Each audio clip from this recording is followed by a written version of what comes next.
Welcome back to another video from Animation Universal. Today, I'll be sharing the story of the man famously known as the Conquering King, none other than the notorious Emperor of the Mongolian steppe, Genghis Khan. But before we dive into the video, don't forget to subscribe to the channel to support us. Now, let's start the story.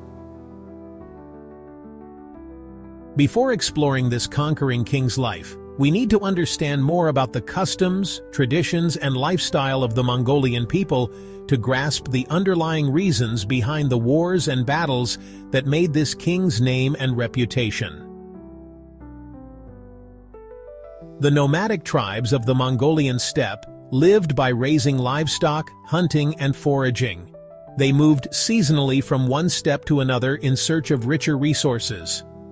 However, life on the steppe was harsh, with natural conditions that could decimate herds due to disease.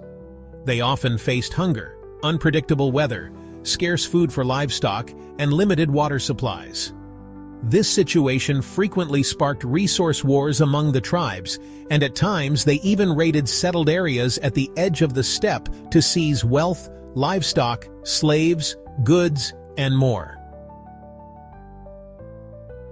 Such an environment turned the nomadic tribes into a warrior society that valued strength.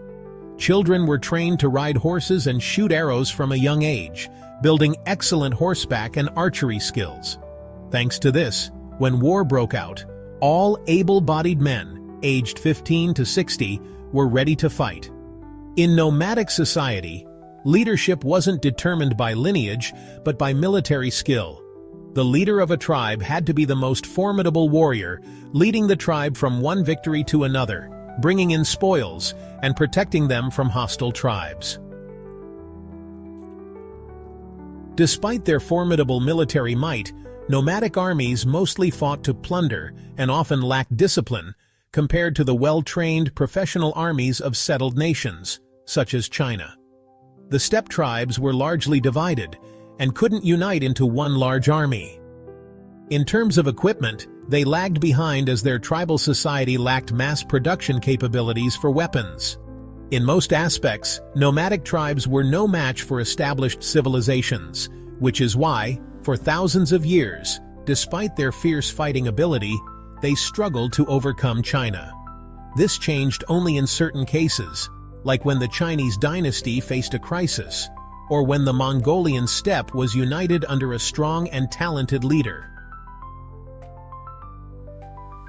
However, the history of Mongolia, and indeed the world, changed at the end of the 12th and beginning of the 13th century, when a courageous warrior emerged and united the Mongolian tribes into one. This man would later become a figure feared by all, known as the Conquering Emperor, Genghis Khan. The origins of Genghis Khan. Genghis Khan's real name was Temujin, son of a Mongol chieftain named Yesugei, and his wife, Hoelun. He was born in Deliun Boldak, near the Onan River. Historians still debate his exact birth year, but most believe he was born in 1162. His name, Temujin, means blacksmith in Mongolian. According to tradition, he was named after a prisoner of war from a defeated enemy tribe also named Temujin, captured by his father shortly before his birth. Legend has it that when Temujin was born, he clutched a blood clot in his hand, a sign foretelling his bloody rise to power and the countless wars he would bring upon nations and territories. At that time, the Mongolian steppe was not united under a single state, but divided among various factions. 5 primary powers existed: the Mongols, the Tatars, the Karaites, the Merkits, and the Naimans. Temujin belonged to the Kiad tribe of the Borjigin lineage, which mythologically traced its ancestry to Alan Goa, a descendant of a union between a male gray wolf and a female deer. The Kiad was one of 3 major tribes of the Mongols, the other 2 being the Taichiud and the Jalair. Apart from these 5 factions, another influential power frequently intervened in the political affairs of the Mongolian tribes: the Jin dynasty in northern China. This dynasty had been established after the Jurchen people overthrew the Khitan-led Liao dynasty. Unlike the Liao, however, the Jin dynasty couldn't directly control Mongolia, so they saw the steppe tribes as a threat.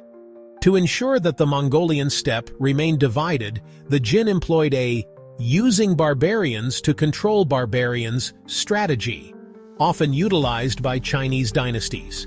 They traded gold, silver, and other goods to forge alliances with the nomadic factions who submitted to them, while simultaneously instigating conflicts among the Mongolian tribes. A blood feud existed between the Mongols and the Tatars, as a former Grand Khan of the Mongols, Ambagai, had been captured and killed by the Tatars in collaboration with the Jin dynasty. This was a collective grievance.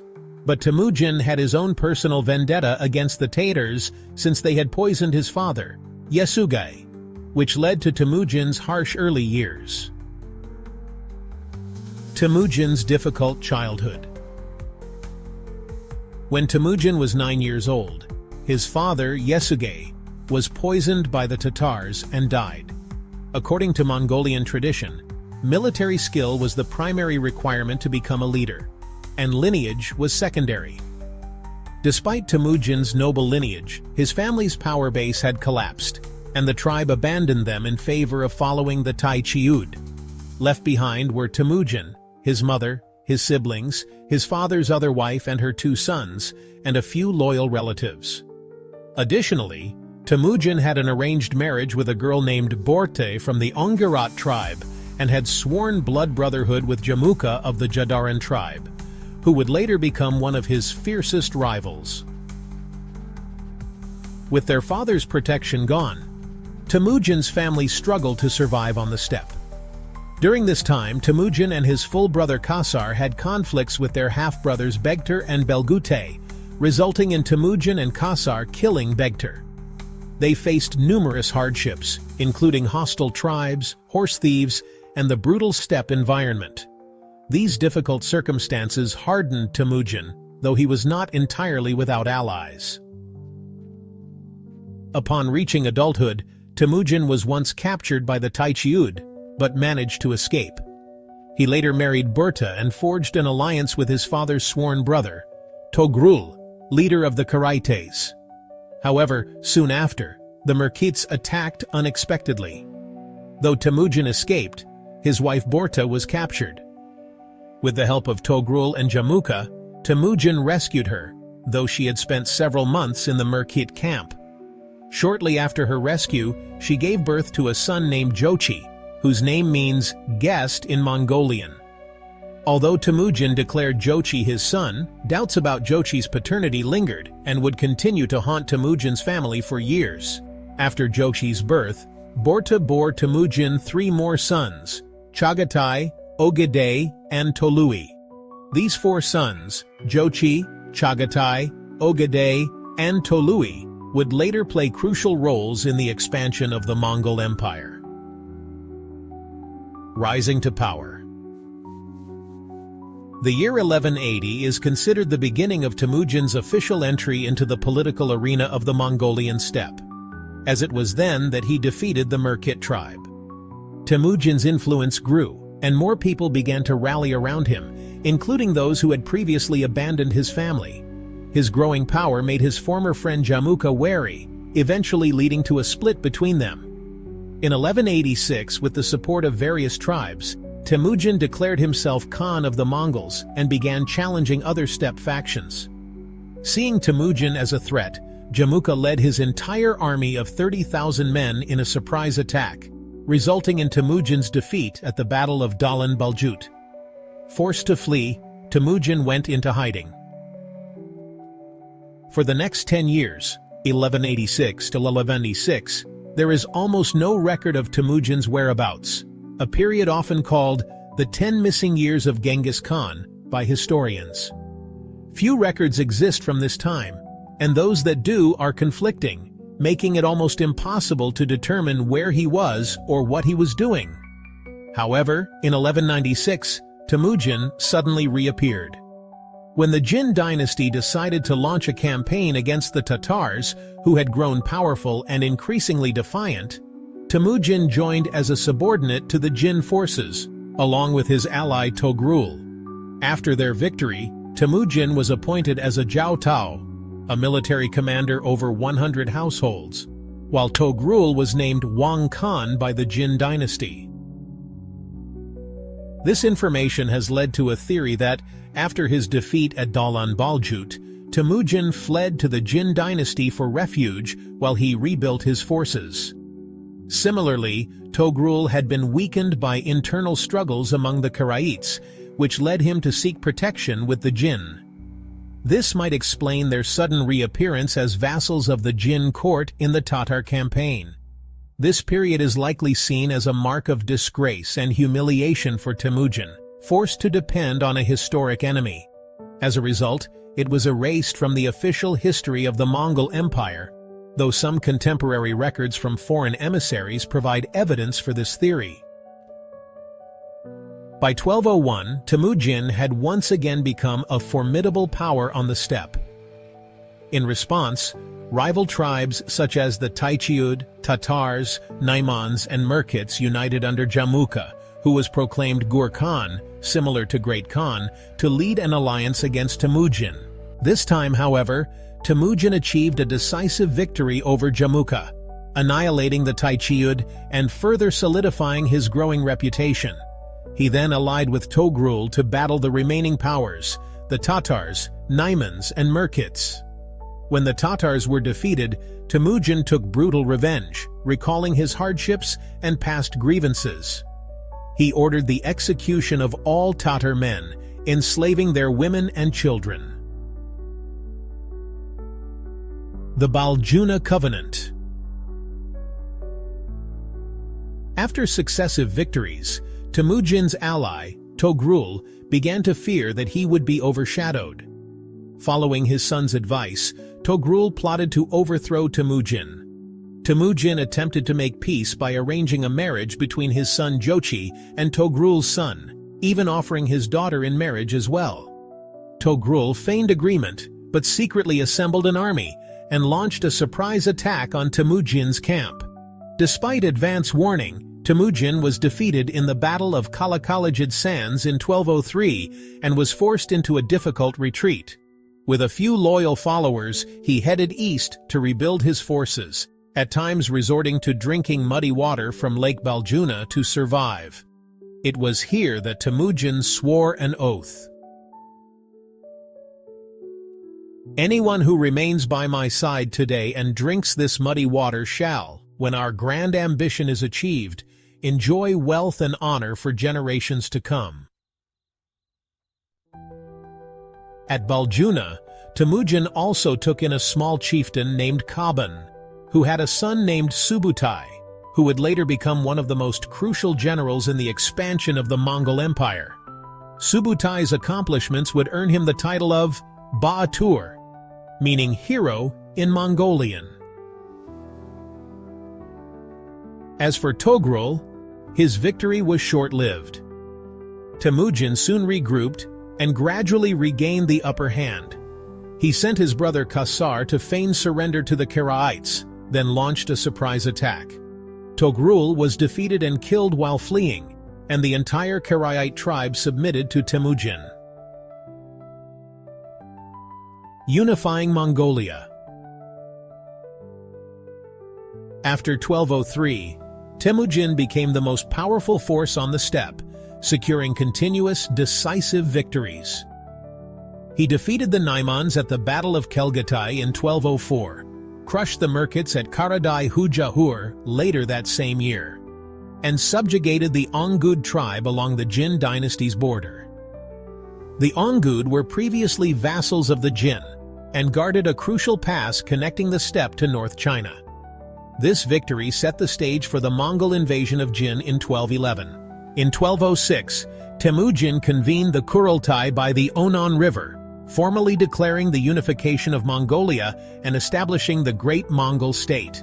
Instead of calling himself simply Khan or Great Khan, he chose a unique title to signify his unprecedented status, adopting the name Genghis Khan, meaning Khan of all, and implementing extensive political and military reforms for his new empire.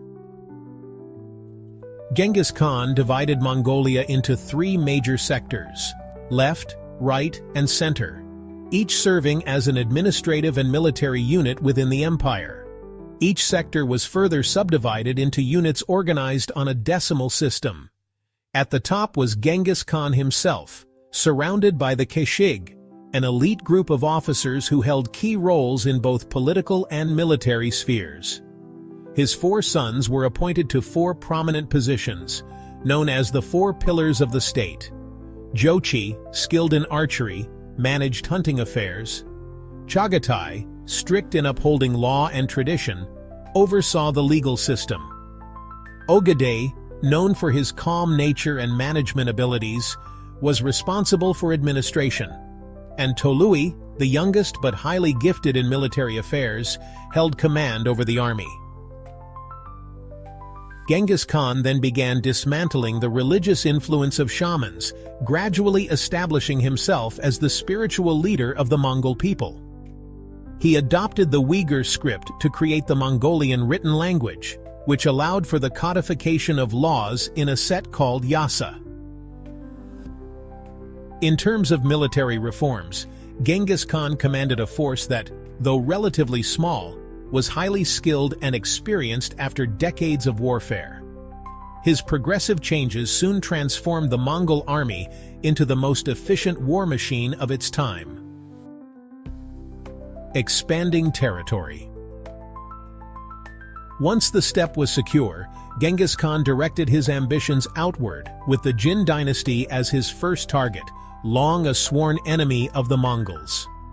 The wealth of the Song dynasty in China was also an enticing goal for the nomadic tribes. To gain a foothold against the Jin, Genghis Khan attacked the Western Xia in 1207, aiming to break the Jin-Xia alliance. Western Xia's Emperor Xiangzong sought assistance from the Jin but received no response, ultimately forcing him to submit to the Mongols. With Western Xia as a vassal, Genghis Khan began preparations to invade the Jin. In 1210, a Jin envoy arrived, demanding that he pay tribute to Emperor Wanyan Yongji, as Genghis Khan was technically still considered a Jin subordinate. He not only refused, but insulted the Jin emperor, proclaiming that only one sent from heaven, like myself, could be emperor. In 1211, Genghis Khan launched his attack on the Jin dynasty. Despite being at a disadvantage, the Mongols achieved an overwhelming victory at Yahuling, permanently shifting the balance of power in northern China. Subsequent Mongol attacks forced the Jin court to abandon Zhongdu, relocating south to Bianjing, Kaifeng, just beyond the Yangtze River. Continued campaigns against the Jin. Genghis Khan launched additional campaigns against the Jin dynasty. In 1214, the Mongol army surged into Jin's heartland. Emperor Xuanzong of Jin sought peace, ceding territory, offering gold, silver, jewels, and a princess to Genghis Khan to persuade him to withdraw. Despite these gestures, Emperor Xuanzong remained wary and soon moved the capital to Kaifeng. Viewing this as a breach of their agreement, Genghis Khan resumed his campaign in 1215. The war between the Jin and the Mongols continued even after Genghis Khan's death, finally ending in 1234 when the Mongols allied with the Song dynasty to conquer the Jin. To the west, Genghis Khan pursued the remnants of the Naiman and Merkit tribes. In 1218, he annexed the western Liao, bringing the empire's borders to the Khwarezmian Empire, a Muslim state. Tensions escalated when a Khwarezmian official detained and executed a Mongol trade caravan. In response, Genghis Khan sent emissaries to demand an explanation from Sultan Muhammad II of Khwarezmia. When the Sultan not only refused negotiations, but also executed the Mongol envoys, an enraged Genghis Khan prepared for war. Leaving General Macaulay to continue the campaign against Jin, Genghis Khan gathered a formidable army and marched westward.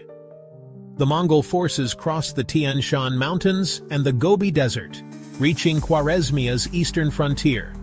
They quickly captured Otrar, executing its governor in retribution for the merchants' deaths and the insult to Genghis Khan.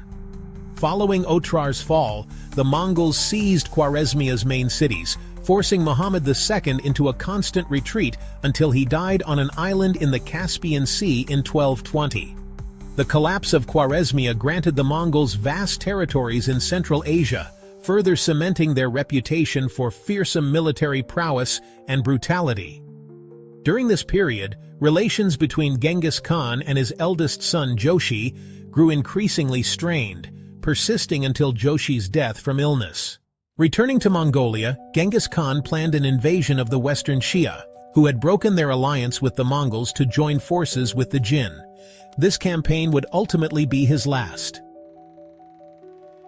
The final campaign. Before his campaign against Khwarezmia, the Western Xia had declined to participate and refused to support the Mongols against the Jin. Not only that, they eventually sided with the Jin, opposing the Mongols. This betrayal greatly angered Genghis Khan, who vowed to annihilate the Western Xia. In 1226, Genghis Khan led a massive army against the Western Xia, capturing Heishui, Ganzhou, Suzhou, Xiliang, besieging Lingzhou, and defeating Western Xia reinforcements. In 1227, the Mongols attacked the capital of Yinchuan, taking Lintao Prefecture, Xining Commandery, Jindu Prefecture, and Daishan Commandery, ultimately besieging the Western Xia royal family at Zhongxing. Finally, Emperor Moju of Western Xia surrendered, offering the city. However, Genghis Khan died just one day before the scheduled surrender. Earlier, Genghis Khan had suffered a serious injury from a fall while hunting, and his health worsened. Before his death, he outlined the Mongol strategy regarding the Jin and Song dynasties, even detailing specific battle tactics. After his passing, the Western Xia royal family was executed, and the Mongols fulfilled his orders by razing the city, destroying palaces, and massacring countless Western Xia citizens. Genghis Khan passed away in 1227 at around the age of 65.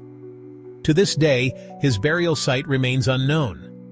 Later, when Genghis Khan's grandson, Kublai Khan, established the Yuan dynasty, he posthumously honored Genghis Khan as Emperor Taizu of Yuan, with the temple name Shengwu Huangdi. Over more than 40 years of relentless campaigning, Genghis Khan transformed the Mongol Empire from a small state into one of the world's most powerful forces. Under his leadership, the Mongol army became an unparalleled and effective war machine.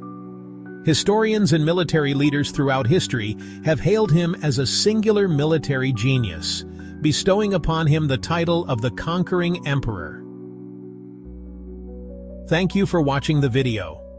Don't forget to like, share, subscribe, and hit the notification bell to stay updated with our interesting and informative videos.